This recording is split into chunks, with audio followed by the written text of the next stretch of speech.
ರಾಜ್ಯ ಸರ್ಕಾರ ದಿಢೀರನೆ ಕರ್ಫ್ಯೂ ಆದೇಶ ಹೊರಡಿಸಿದ್ರಿಂದ ಮಂಗಳೂರಿನಲ್ಲಿ ಅಂಗಡಿಗಳನ್ನು ಪೊಲೀಸ್ ಅಧಿಕಾರಿಗಳು ಬಂದ್ ಮಾಡಿಸಿದ್ದಾರೆ.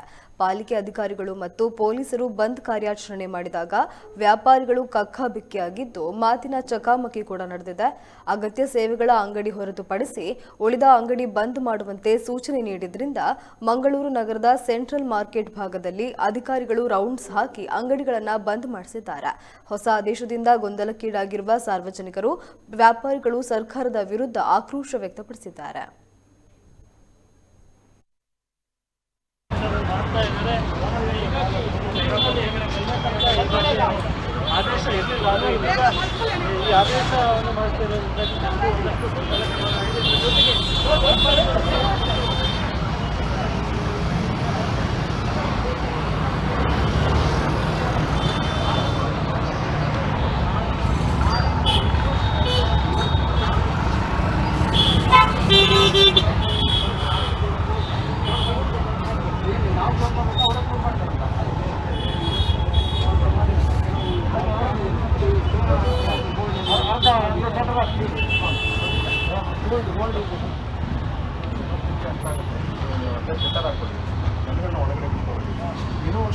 ಬಿಸ್ನೆಸ್ ಮುಗಿಸ್ಕೊಂಡು ನೀವು